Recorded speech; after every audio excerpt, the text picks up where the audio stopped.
Good day everyone! Today, ang pag-uusapan naman natin ay ang geothermal power plant at ang basic concept ng geothermal energy. So, sa panahon ngayon, patuloy yung pagtaas ng demand sa electricity at mas binibigyang pansin yung renewable energy sources. Mahalagang maintindihan natin kung paano natin magagamit yung natural resources ng Earth para makagawa ng kuryente. Isa sa mga pinaka-consistent at reliable na renewable source ay ang geothermal energy dahil hindi ito dependent sa weather conditions tulad ng solar at wind. So, sa part na to ng report, bibigyan ko muna kayo ng overview kung ano nga ba ang geothermal power plant at kung paano to gumagana in general. Pumunta muna tayo sa definition. Ang geothermal power plant ay isang facility na ginagamit para mag-generate ng electricity gamit ang geothermal energy o yung natural heat na mula sa loob ng Earth. Kung ikukumpara sa ibang power plants tulad ng coal, nuclear at solar thermal, pareho lang yung basic principle nila. Lahat sila gumagamit ng heat para makagawa ng steam na magpapaikot sa turbine at generator. Ang pinaka-main difference lang ay yung source nila ng heat. Sa coal power plant kasi, yung heat na to ay nanggagaling sa pagsusunog ng coal. Sa nuclear power plant, galing to sa nuclear reactions. Sa solar thermal plant, galing to sa concentrated sunlight.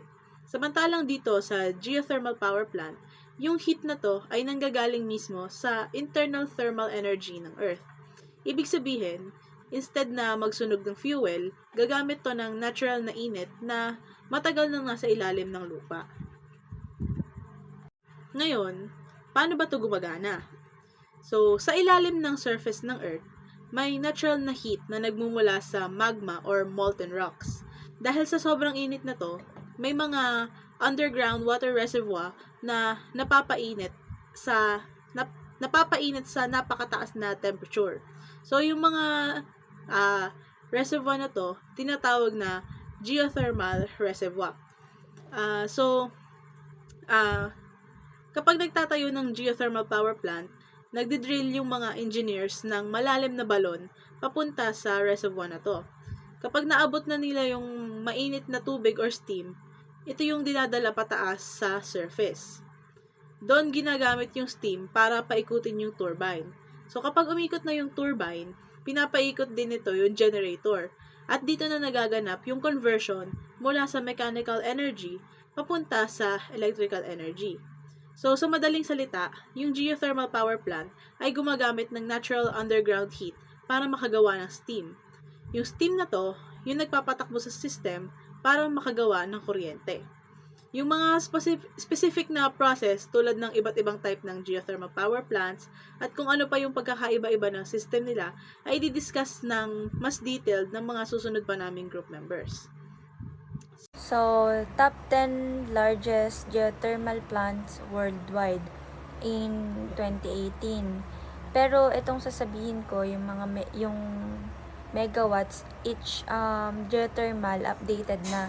Itong nasa picture, kung makikita nyo, 2018 pa siya. So, let's start.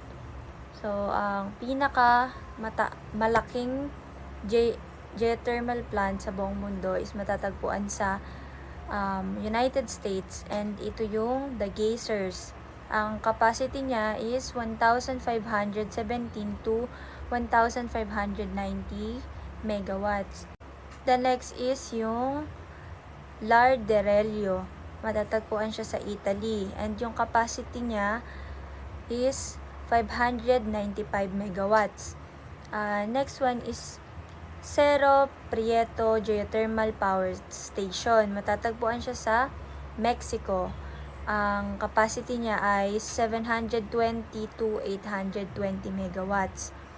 The next one is sa Pilipinas. So, pang rank 4 tayo sa may pinakamalaking geothermal plant sa buong mundo. Makiling Banahaw o Macban Geothermal Power Plant rather. Ang capacity niya ay 458 megawatts. Next is yun sa Indonesia, yung panlima. Ganong Salak Geothermal Power Plant, ang capacity naman niya is 377 megawatts. Sa United States ulit, yung pang 7, Salton Sea Geothermal Field. Ang capacity naman niya is 329 megawatts. Ang pang-7 naman ay matatagpuan sa Turkey. Ito yung Kizilder Geothermal Power Plant. Ang capacity niya ay 95 megawatts. Ang pang-8 sa Indonesia, ito yung Sarula Geothermal Power Plant, merong 330 megawatts. Yung pang-9 naman is yung sa Iceland, Heliceloy Power Station. I'm not sure if tama yung pagka-pronounce ko, pero makikita nyo naman dyan, yun. Ang capacity niya ay 303 megawatts. Balik tayo dun sa Turkey. May correction ako dun. Ito yung 330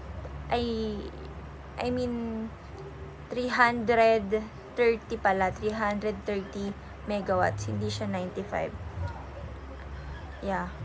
And the last one is yung sa Philippines ulit.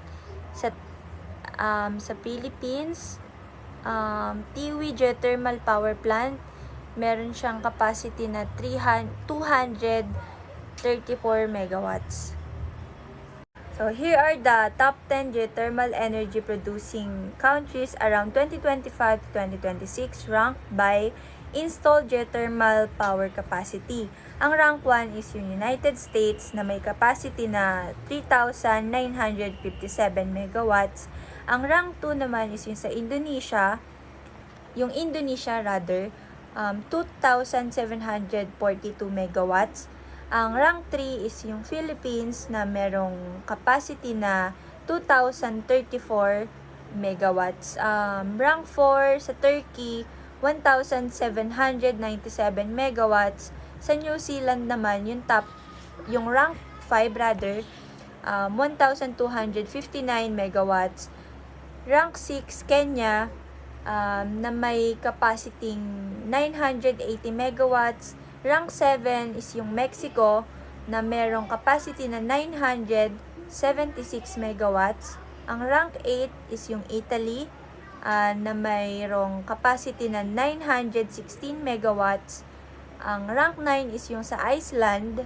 Ang Iceland merong 808 megawatts, and yung rank 10 is yung sa Japan na merong 607 megawatts. Sa slide nito, makikita natin ng isang halimbawa ng geothermal power plant na matatagpuan sa Pilipinas, ang Macban Geothermal Power Plant. Ang Macban ay pinaikling pangalan ng Makiling Banahaw Geothermal Power Plant dahil ito ay matatagpuan malapit sa Mount Makiling at Mount Banahaw. Ang planta na ito ay isa sa mga mahahalagang geothermal power plants sa bansa at tumutulong sa pag-generate ng kuryente gamit ang init na nagmumula sa ilalim ng lupa. Ang Pilipinas ay isa sa mga nangungunang bansa sa paggamit ng geothermal energy dahil marami tayong bulkan at aktibong geothermal areas. Sa isang geothermal power plant tulad ng Macban, ang init mula sa magma na nasa ilalim ng lupa ay nagpapainit sa tubig na nasa mga reservoir. Kapag uminit ang tubig, nagiging steam ito. At ang steam nito ay ginagamit upang paikutin ang turbine na konektado sa generator. Kapag umikot ang turbine, nakakalikha ito ng electricity na maaaring ipamahagi sa mga tahanan at industriya. Ang magandang bagay sa geothermal power plant ay tuloy-tuloy ang paggawa ng kuryente nito. Hindi ito nakadepende sa panahon tulad ng solar o wind energy. Kaya mahalaga ang geothermal energy bilang isa sa mga reliable sources ng renewable energy. Ngayon naman, pag-usapan natin kung saan kadalasang matatagpuan ang mga geothermal resources. Karaniwan ang mga geothermal energy sources ay matatagpuan sa mga lugar na malapit sa tectonic plate boundaries. Ito ang mga bahagi ng mundo kung saan nagkakaroon ng paggalaw ng ang mga tectonic plates ng Earth.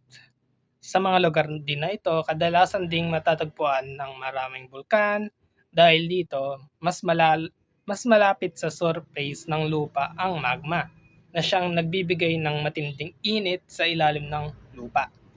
Isang kilalang halimbawa ng lugar na maraming geothermal activity ay ang tinatawag na Pacific Ring of Fire. Ito ay isang malaking rehiyon na pumapalibot sa Pacific Ocean kung saan matatagpuan ang maraming bulkan at lindol. Dahil kabilang ang Pilipinas sa Ring of Fire, marami tayong geothermal resources na maaaring gamitin para sa renewable energy. Kapag ang magma ay umakyat o lumapit sa ibabaw ng lupa, pinapainit nito ang tubig na nasa ilalim ng lupa.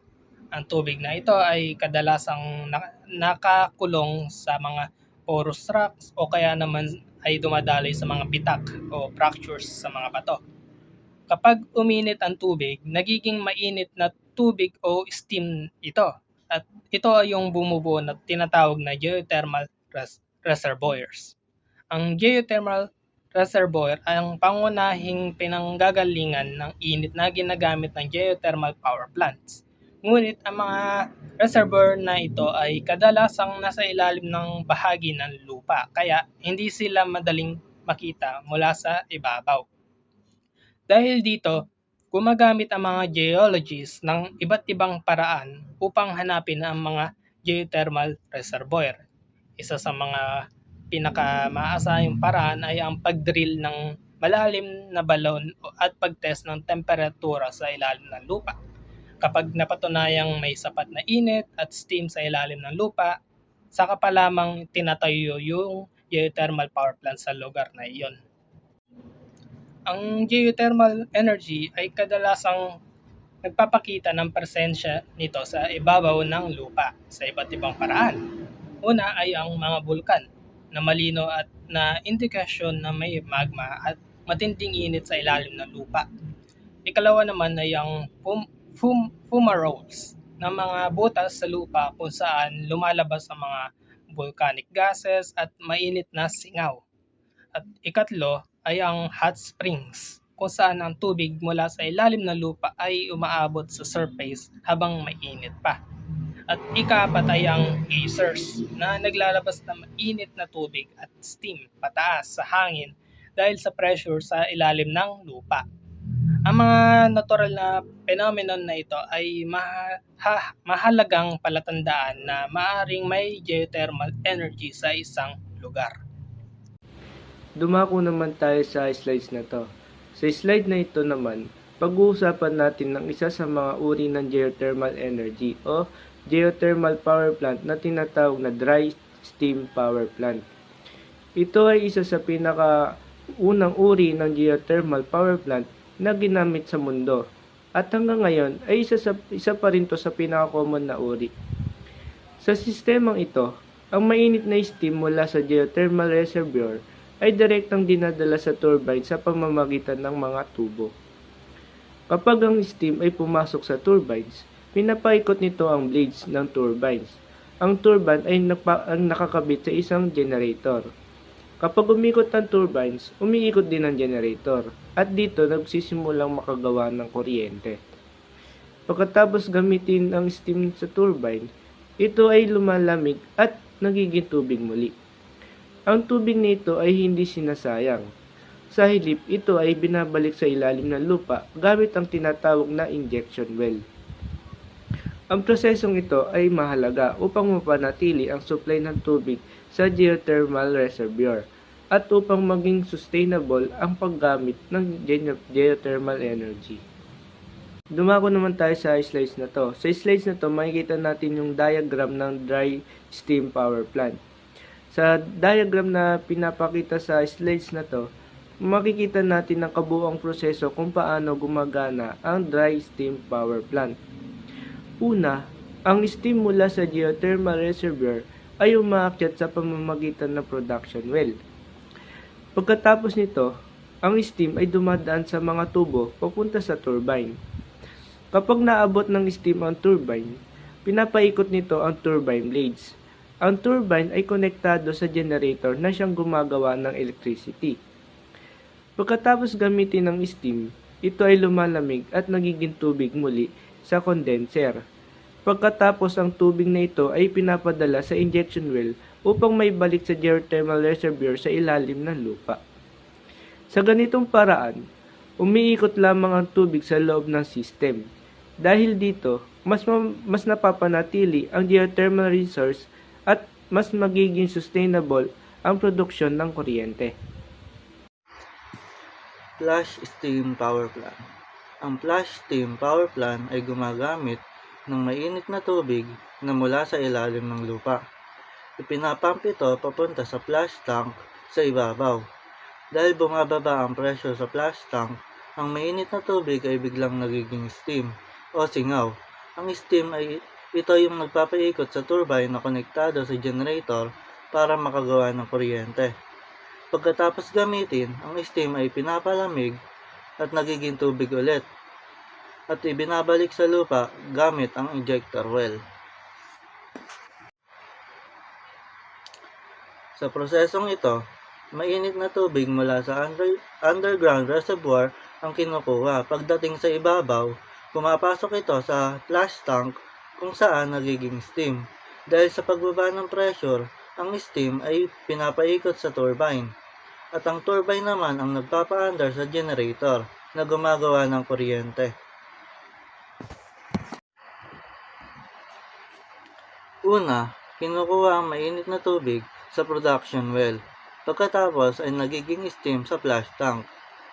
At ang steam ay pinapaikot sa turbine at sa generator para makagawa ng kuryente. Kapag lumamig na ang steam, ito ay nagiging tubig ulit sa condenser at ibinabalik ito sa lupa sa injection well para maulit-ulit yung cycle. So now, let's move to another type of geothermal power plant called the binary cycle power plant. So this design is a little different from the flash steam system. So sa binary cycle power plant kasi, yung geothermal water, hindi siya indirectly nagpapaikot ng turbine. Instead, it transfers its heat to another liquid. So let's understand why. So, let's explain further para mas maintindihan natin kung bakit.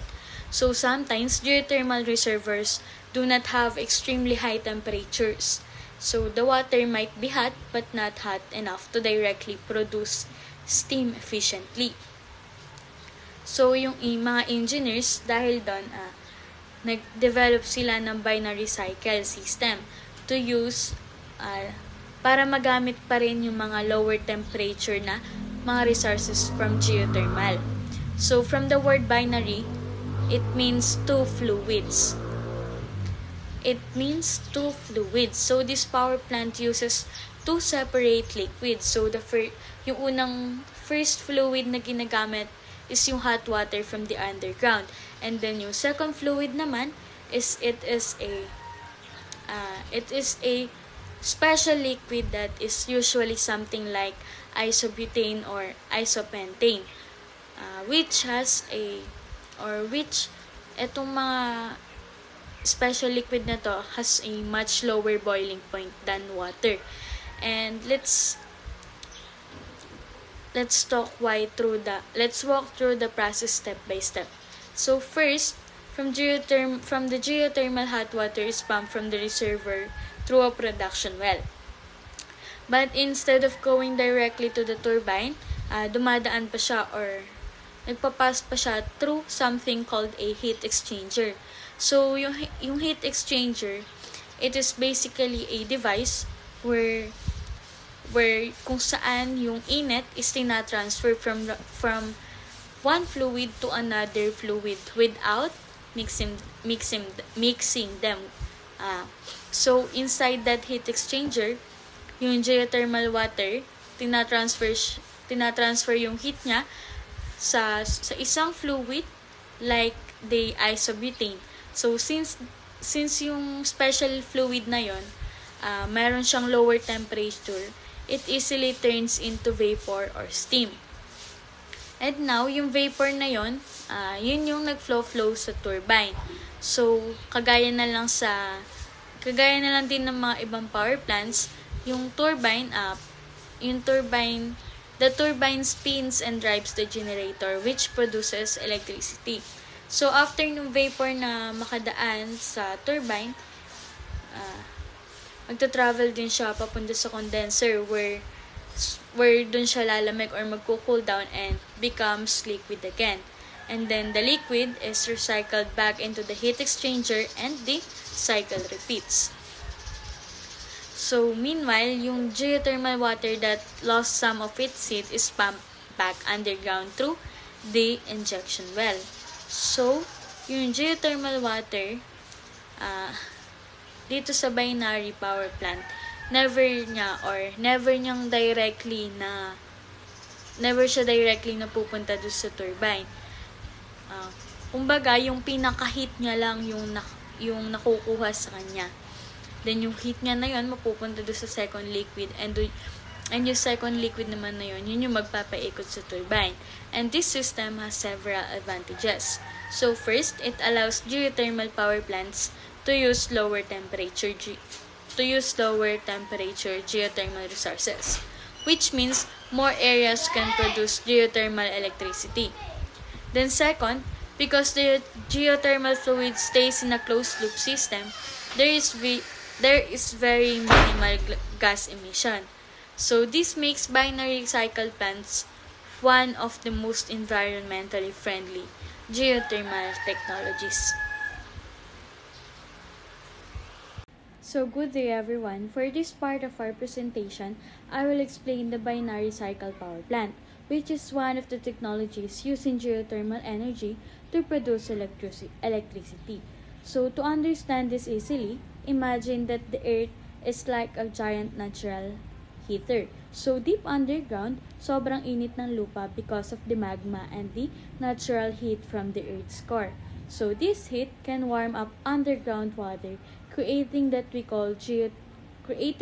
call the geothermal fluid. So instead of wasting the heat, engineers find a way to use it to generate electricity.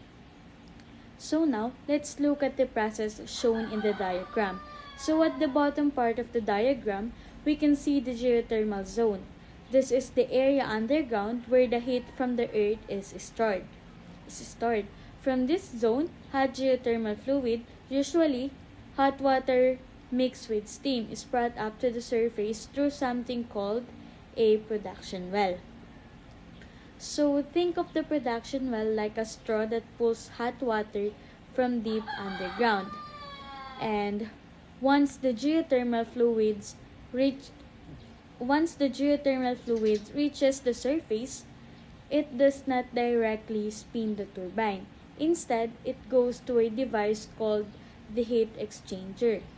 So that heat exchanger is very important in binary cycle power plant. So the reason is because the geothermal water might not be hot enough to produce steam efficiently. So instead of using it directly, the heat from the geothermal fluid is transferred to another liquid called the working fluid.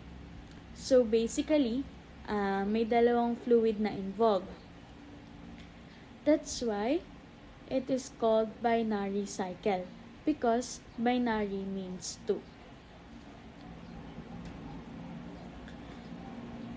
So the first fluid is the geothermal fluid coming from underground. The second fluid is the working fluid, which is usually a special liquid that can boil at a lower temperature than water. So you can imagine it like this. If normal water needs 100 degrees Celsius to boil, the working fluid can boil at a much lower temperature. So even if the geothermal water is not extremely hot, it can still make the working fluid to boil. And when the heat is transferred in the heat exchanger, the working fluid turns into vapor. Now this vapor moves upward and goes to the turbine. So the turbine works similar to a giant electric fan, but instead of electricity making it spin, the vapor pushes the blades, causing it to rotate. And when the turbine spins, pag umikot na yung turbine, makakonect siya sa another device na tinatawag naman natin na alternator. So, yung alternator, responsible siya sa pag-convert ng mechanical energy into electrical energy. So, in simple terms or in simple words, yung pag-ikot ng turbine is yung pag-convert ng electric current, which can then be delivered to homes, school, and industries, or pag-transmit na. So basically, yung chain or yung pagkakasunod-sunod na nito is of energy looks like this. Parang ganito siya. From Earth's heat, then the heat's geothermal fluid to transfers heat to working fluid, and from working fluid becomes vapor. To vapor spins turbine, and then the turbine powers the alternator, which is electricity has been produced. So now, after the vapor spins the turbine, it needs to cool down again, so the cycle can repeat. And this is where the cooling tower comes in. So yung cooling tower naman, yun yung nagre-remove or yung nag-aalis ng init dun sa vapor. So it can condense and ibabalik siya into liquid form again. So once it becomes liquid again, the working fluid is sent back to the heat exchanger to be heated again, and continuous lang yung cycle na ganun. So the working fluid keeps circulating in a closed loop. Hindi siya nauubos because it is reused and reused and reused again and again. So meanwhile, the geothermal fluid that already transferred its heat is not wasted. Releasing it to the environment, it is pumped back underground through something called an injection well. So yun nga, pagkatapos gamitin, mababalik siya sa liquid form, then i-release siya pabalik sa underground. Then after nun, pwede ulit siyang gamitin. So yung injection well na yun, siya yung magsasend nung liquid to cool from geothermal fluid back into the geothermal reservoir, so it can reheat again naturally underground.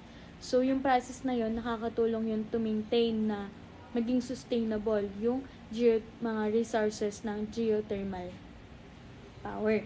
So isa sa mga advantages ng binary cycle power plant is that it can operate even with lower temperature geothermal resources. So kasi yung mga other geothermal plants, required kasi dito na sobrang init or extremely hot steam. But dito sa binary cycle, yung mga power plants, it can still produce electricity even if the underground temperature is moderately heat lang, not extremely heat. So another advantage is that it is environmentally friendly. Since yung geothermal fluid, nag-i-stay lang siya in a closed system and is re-injected underground, there are very minimal emissions lang na nare-release papunta sa air.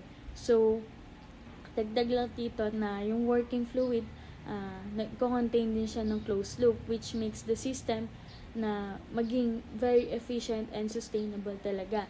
And to summarize naman yung whole process, so first, yung hot geothermal fluid is pinapump siya from the underground through the production well.